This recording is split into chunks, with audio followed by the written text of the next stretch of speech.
Hello everybody, welcome back to the channel. I'm Who's Inferno, and today let's discuss the current state of Apex Legends, how it's changed and some of the future changes that I wouldn't mind seeing. To start with, let's talk about Crypto. What is it he does? He's an incredible scout. His abilities are set up so that you can cover retreats and advances, you can weaken the enemy as you go, and that makes for a brilliant character in the right hands. Now, there's not many people I've seen who are actually able to use his EMP extremely effectively, who don't understand the abilities as such. Drone itself will act as a great cover for you as you advance, giving you peace of mind while you move from one area to another. Scout out with the drone in advance so you don't walk into an ambush. Make sure that you put his drone in a little cranny somewhere where you can hide and peek out. It just makes for a great set of skills just to be able to give your team that little bit of knowledge that they need while going into a new area. Now, using him as a retreating character as well is fantastic because you can put him around a corner tucked away, and because the teams are focused on you, chances are they're going to run straight past that drone and not spot it. Now, if you guys are able to then heal up and prepare for a counter, you can use his drone then to spot behind them and hit them with the EMP.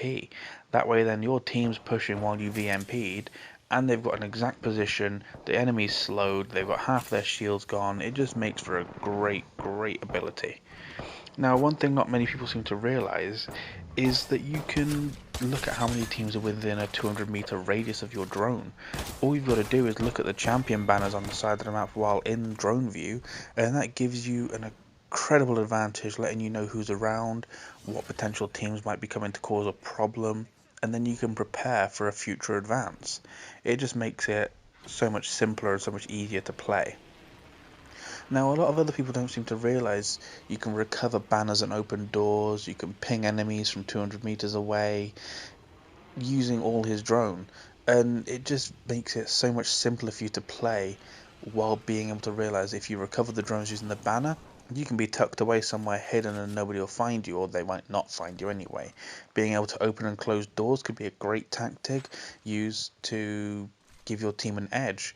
So if you open the door, your teammates can be sat there with a grenade ready to throw it on in. People won't be expecting the drone to open the door because not many people seem to realize it's something you can do.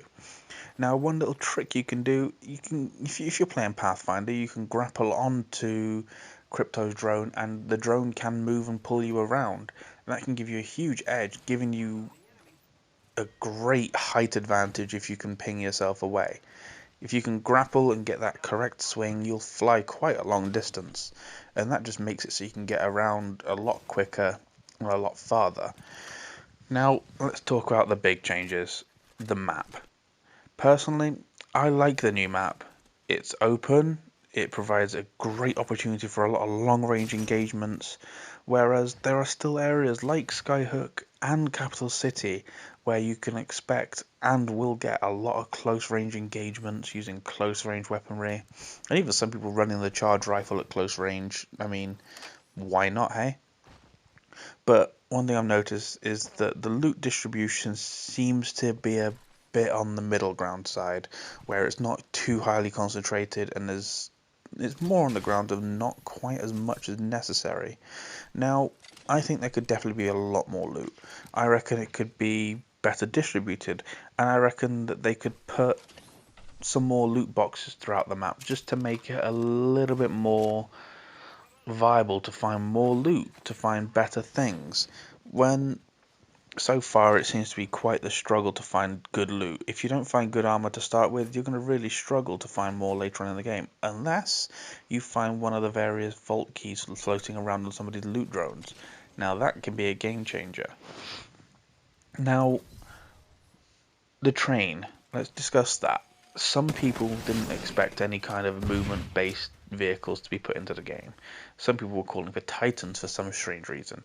And now, a lot of people have welcomed the train, especially with it being a much bigger map.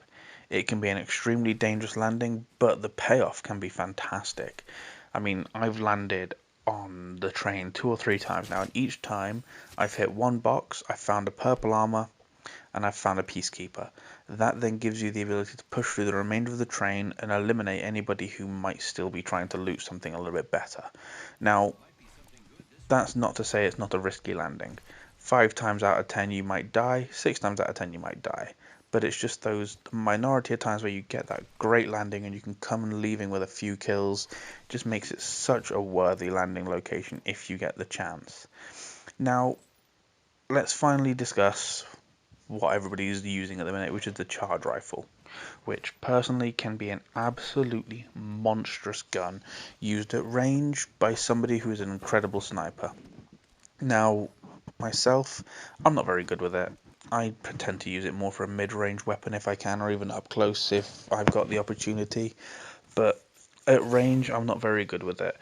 Now, personally, I think there could be some balancing issues there, but I don't think there's too many. The only thing I can think of, maybe decrease the firing rate slightly, or make it so that the damage maxes out at 35 with maybe a 1.75 times headshot multiplier.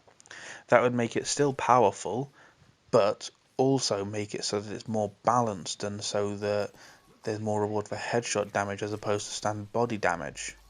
I mean, just the few ticks of damage you can get from the initial fire, the initial beam, sorry, makes it so that you can deal, I believe it's between 9 and 12 damage before the main blast. Now that's something that they should have put on for the Havoc Select Fire, but didn't. Now, I think the Havoc Select Fire is awful. I'm terrible with it, but the charge rifle I can use better because you've got the initial damage ticks. It gives you the great indication that you're hitting them. But I don't know, maybe they'll change some things, maybe they won't. I'm really not sure. But finally, I just want to go over one final thing, which is a big announcement. I'm going to do a giveaway at 500 subscribers, in which 2 lucky people will win 1,000 Apex coins to spend on whatever they like, be it the Battle Pass or even a new skin, or even toward new skins. And, well, when the time comes, the best way to be entered would be to subscribe. Now, please do subscribe, drop a like, drop a comment, let me know what you think on all these new changes and what you think might be coming later on in the year. With a new event coming up in the next few weeks, and maybe a Christmas event, we'll see what goes on. Now, thank you all very much. I will catch you all later. Bye bye.